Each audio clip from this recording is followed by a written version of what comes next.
Welcome on YouTube. Wemby isn't a real human being. He trained with monks over the summer, and I watched the full game of him in and out, tween cross, step back, 3 and 1. Yeah, first game back. I think we found LeBron's replacement. He could retire in peace now, brother.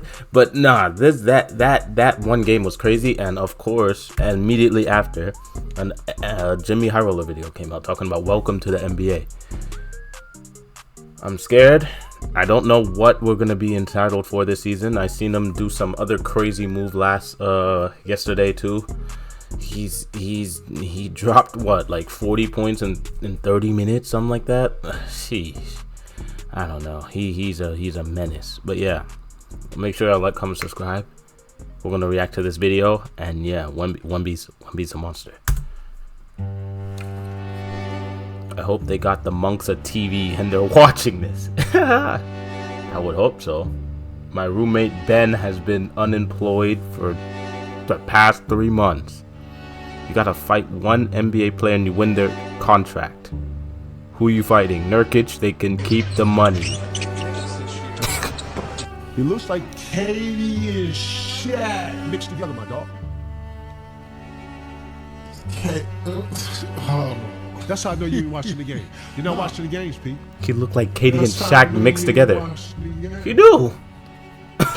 He do. My brothers, how do I tell you? It's a new NBA season, and you know what that means. Wemby New faces, does. new contenders, and a new batch of some of the most appalling takes you've ever seen in your life. And today, we're going to take a look at some of these takes. The good, the bad, and the downright atrocious. Oh boy. Hot take time, hot take time, hot take time. What's your NBA hot take? Comment it down below. Today's video is there are ticket back. Mine is not hot take. Mine's pretty full code obvious. LeBron's the best player. With the new NBA season starting off Of all this time. week, I took it upon myself to ruin a good NBA tip-off by rummaging through NBA social media for the hottest takes I could find. An endeavor that took me to some dark places, but a sacrifice I'm willing to make. I found some good ones, and I found some other ones. And among these hot takes, here are some of the more interesting ones I came across. Starting with this Shout out fan who Edgecombe says too. Victor Wembanyama will not only win Defensive Player of the Year this season, he will win it for the next 7 seasons in a row. And as crazy as this sounds, I feel like it's not even out of the realm of possibility. That's not crazy. At the moment, Victor's preseason odds for Defensive Player of the Year are -175. The kid is favored over the rest of the NBA. Minus And looking at in his second progression year. and his numbers from last Yo. season, it's clear why he's the heavy favorite. Here are the players with the highest stocks per game over the last decade. That's of course steals and blocks combined. And for even the biggest stat stuffers, averaging 3 stocks a game is a number that will earn you a DPOY, if not at the least My get man you in Paul contention. Millsap. The players who achieve this mark are usually defensively versatile big men, and the largest total over the last decade belonging to Hassan Whiteside in 2016, with 4.2 stocks per game. Until Wemby blew that and every other total out of the water, with 4.8 stocks per game. Oh wait, those were his stocks as a rookie. Here's his number from last season. But stocks, although enough to persuade some voters, aren't necessarily a great measure of a player's defensive impact. What are good measures, however, are metrics like crafted defensive plus-minus and on-off splits. How big of an impact are you making on defense, and how does your team perform when you're on the court versus off the court? And here is every player in the league last season who logged at least 1,000 minutes charted according to those two metrics. This group here in the top right corner are the players that thrived in both of those defensive metrics. Draymond Green, Rudy Caruso. Gobert, Alex Caruso, and of course, Victor Wembanyama. Wow, The okay. best defensive player in the league in just his second season. But in the future, Wemby will be competing against his peers, the players his age. After all, the kid is only 21 years old. So if we limit this chart to players no older than 25, well, yeah. Of course, winning the award once and winning it 7 times in a row are two completely different things. Even if a player deserves an award, voters' fatigue may end up being his biggest obstacle. However, Wemby's gap on the field may just be big enough to overcome this. In a recent survey, GMs across the NBA were asked who they felt was the best defensive player in the league. And to no one's surprise, Wemby. it was Victor Wembanyama, Of course. winning 80% of the votes. 80. Now, what is surprising is that in the 23 years that this survey has been conducted, no player before Wemby has ever been regarded as the best defender in the league with such an overwhelming majority. The highest Giannis ever got Well, I mean, was Dwight was 48% pretty of up the there, votes. bro. The highest Ben Wallace ever got was 38%. 78 is right there. KG, 44%, Kawhi, 67%. Dwight Howard, arguably the greatest defender of the 21st century, managed to get 78% of the votes after winning his third straight DPOY. And then there's Victor, entering just his third season in the league. So if winning the award is just as much about convincing fans and voters of your merits as it is about the actual impact you have on the game, then you might as well ship the award to Wemby's house right now. But the one thing that could prevent him from sweeping this award for the foreseeable future is the very reason why he didn't win it last season. The kid was Injuries. dealing with an injury. Yeah. He missed too many games, and he was ineligible for the award. He still had the most blocks in the league, and he only played 46 games. That was Which is a very real that was possibility crazy. as to why he may not end up winning it in future seasons. But as long as he's got 2 good knees and an 8-foot wingspan, it's hard to imagine anyone else earning the award over him for quite a while. So as crazy as this claim looks, this is a good take. Now, this next take comes from Bill Simmons in a recent podcast he did with Zach Lowe discussing the future of Nikola Jokic's legacy if things fall in his favor this season.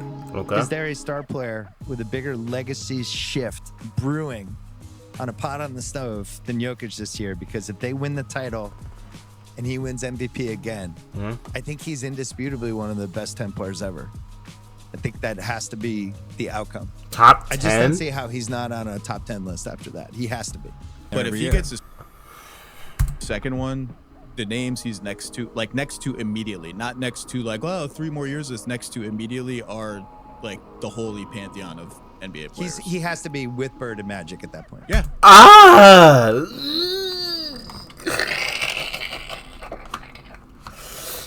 don't know. It just hurts because I'll say the main reason for me that okay, stats wise, rings wise, blah blah blah. Even rings wise is kind of a I don't know. How many that brother has? Like 2, 1? I can't remember off the top of my head, but he doesn't have that driving like Larry and Magic and like Braun and these people eat, breathe, sleep basketball. This brother plays basketball for fun and then goes back to Serbia and does his real sports, which is horse racing. I don't want to give somebody like that top 10. It's like he doesn't even feel like he wants to be there. He wouldn't even care himself. Like everyone else is like, okay, yeah, Larry Bird, he played his heart out because he worked his butt off to play in the league and to keep working and stuff like that. And then you got Jokic, who's doing very, very, very, very, very good stats that's comparable to Bird's, but he just doesn't care. So it's like I don't know. He's next to them. Yeah. He Now, cares there's enough a to get really those big stats, if but like going on here. If Jokic can win another doesn't look title like this it. season, which in that case would undoubtedly be paired with a Finals MVP and another regular season MVP to go along with it, would that make him not just top 10 all time, but even creeping near top 5 territory, right up there with Bird and Magic? And to me, this is a no-brainer.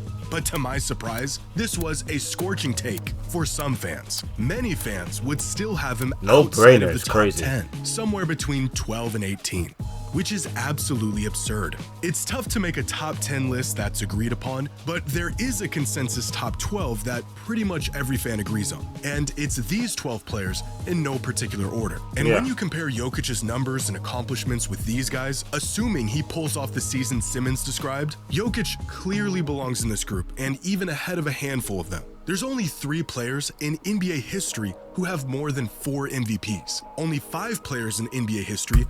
dang, we're gonna put him top 10 all time with 2 rings. Okay, I guess, yeah. And no DPOYs, no all defensive. As a big, you don't have no DPOYs and no all defensive. Like, come on now. What are we talking about? Like, this is a no brainer. It's obviously this is a tough conversation to have, but it's not a no brainer. who It's have not won a 2 no-brainer. Finals MVPs. And in terms of statistical impact, Jokic's numbers are just flat out better than anyone's. He's now the all-time leader in virtually every advanced metric and increasing his lead on the field with each season. The only thing holding him back from crashing the party at this point is championships. But that is a huge if. Winning a title is the toughest thing to do in the sport. Winning an MVP in the same season, even rarer. But a historic season like this may be in the cards for Jokic in 2026. After a busy offseason, the Nuggets have now surrounded Jokic with arguably the best roster he's had in his career. They've added depth at the center spot with Valanciunas, they've bolstered their shooting with Tim Hardaway Jr., and they've upgraded their starting lineup with the addition of Cam Johnson. Moves that have made them one of the favorites to win the title this season, with better odds than they've had in any season since their title run in 2023. And in terms of an MVP, there is no player more perpetual and inevitable than Jokic. The guy always plays, his numbers are insane, and they haven't budged in a half a decade. His team looks to be better, so they're set up nicely to grab a top seed. And after averaging a 30-point triple-double last season and still coming up short in the MVP race, I wouldn't be surprised if the MVP narrative is in his favor this season. Similar to what happened in 2024 after losing to Embiid in the previous season. In pretty much any other scenario, it would be comical to hint at a player having a historic season like this. But this is prime Nikola Jokic we're talking about, coming off the best individual season of his career with possibly the best roster of his career. And if he could pull it off, I agree with Bill. He would undeniably be a top 10 player of all time with the likes of Bird and Magic. This is a great take. Now, this next take comes from a fan who says Joel Embiid will go down as the biggest what if in NBA history. And although I don't agree with this take, it is nice to see some Embiid appreciation every once in a while. He's an amazing player. Embiid has been dragged down by injuries about as much as any superstar of the 21st century, even to the extent where the word retirement was being thrown around 18 months after he won an MVP. And after recent physical evaluations, it appears that we will unfortunately never see MVP caliber Embiid again. Now, I understand why a lot of people couldn't care less about the man's game. His headache-inducing play style, the annual playoff regression, the fact that he's intentionally ducked Jokic on numerous occasions. There's always something going on with Embiid. But I could recognize these faults and still see that the guy is one of the most dominant forces of his generation. Amazing. This is a player who averaged 32 and 11 a night for a 4-season stretch. He's averaged more points than minutes for an entire season. The only player to do this since Wilt Chamberlain. Less than 2 years ago, Embiid had a 23-game stretch where he averaged 40 points a game on 69% true shooting. Was that guy. 40 no a cap. game. A stretch that included a 40-piece on Jokic, a 50-piece on Gobert, and a 70-point 18-rebound bomb on Wemby. When the man is healthy, he is legitimately unguardable. He's also one of the few offensive juggernauts that not only has the capacity to anchor a defense, but is willing to do it. Two-way impact, statistically on par with Jokic for consecutive seasons. Somewhere buried under all that foul baiting, showboating, and grifting is a player who could dominate the game without doing any of that. But with that being said, I don't think Embiid can be the biggest what if of all time for all of those reasons. We have already seen him at the peak of his powers for multiple seasons. Biggest one if is someone like Anthony Bennett, never who was a number 1 pick out in the draft and didn't do anything with his career. Whereas other big what ifs like Derrick Rose as well, and Bill Walton were league MVPs with playoff success, but sustained career-altering injuries before they even hit their peak. They were proven formulas who got hurt the moment they were impacting the league. There's also the what-ifs in the form of players who had all the potential in the world, but got hurt before they could even tap into it. Greg Oden, Penny Hardaway, Brandon Roy, Grant Hill, reduced to a fraction of their abilities so early in their careers, all we were left wondering is what if they hadn't gotten hurt? Having a near career-ending injury just 33 games after hoisting an MVP trophy will certainly get your name thrown into some what-if conversations. But sustaining that injury at 30 is a lot different than sustaining it at 23. For the better part of a decade, we saw the extent to which Embiid could dominate games, so there really isn't much what-if left in the tank. If anything, I would put him in the "it's a shame this guy couldn't stay healthy" category, with players like Tracy McGrady, Kawhi Leonard, Yao Ming, Amari Stoudemire, all-time talents who met their potential but couldn't put it together for more than a season or two at a time without their bodies failing them. Joel Embiid is prolifically underappreciated as a player. but I don't think he's nearly the biggest what if in NBA history. Now, our last take comes from a fan who says the NBA is too talented, stating that the globalization of the game, the increased talent pool, and the new second apron have made teams impatient and left a lot of NBA caliber players out of a job. And although I understand the sentiment, I don't agree. I don't agree. I don't agree at all. I just seen. You know what? NBA is certainly the most talented it's ever been. I don't think the NBA is too talented. No, the reason why I don't agree at all. There's been so many different like team players that happened, games that happened last week. I can't even remember, where players were dropping like 40, 39, and the rest of their team was doing like 1, 2, and 3. I seen somebody who had 1.2 rebounds, 3 assists. I don't remember who it was, but it was a starter too. We're now seeing so many talented, capable players miss out on roster spots is because not only has the floor for NBA talent increased drastically over the last decade, but because teams have also gotten drastically smarter over the last decade. Talent alone, for the most part, is no longer enough to keep a spot in the league. Organizations are now prioritizing things like fit and a player's role and how they can contribute and blend into a system over sheer talent and skill set. And regardless of how talented you are, unless you're a superstar, if you aren't a good fit, you won't have a place in the league. This has led to a lot of ultra-talented players completely sitting out of lineups or Imani Bates and Cam Reddish overseas, and Mac McClung, 3 players that I love. And the answer usually isn't that they weren't good enough. It's that they weren't a good fit. The inverse of this is also true. Players of lesser talent can end up getting roster spots these days because they may have a specific skill set that fits what a team needs. And Dante DiVincenzo, Alex Caruso,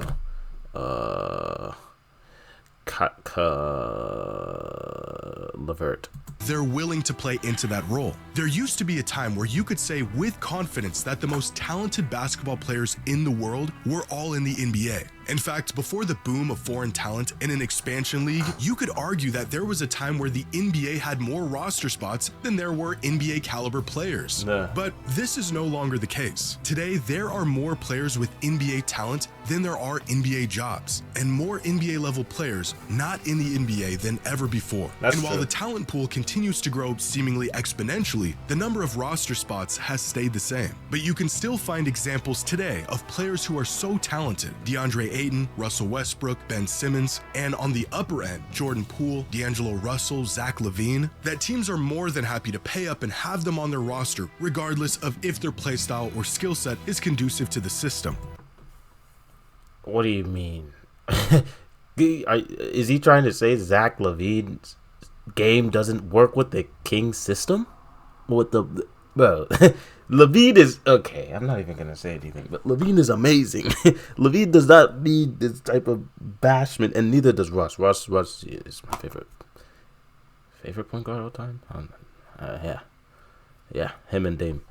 And this they don't approach deserve just that isn't good enough to win games in today's NBA. And I think as teams continue to get smarter, we'll see. I'm pretty sure Russ had a really good season with the Nuggets though, and he was coming off the bench. So I don't know if I agree less of this and see even more talent leak out of the NBA. Recently on his podcast, Jaylen Brown had a great take on this. There's so many talented players that are not in the NBA. That's not NBA, a podcast. That's a Twitch stream. I don't think it's the best talent in the world currently right now.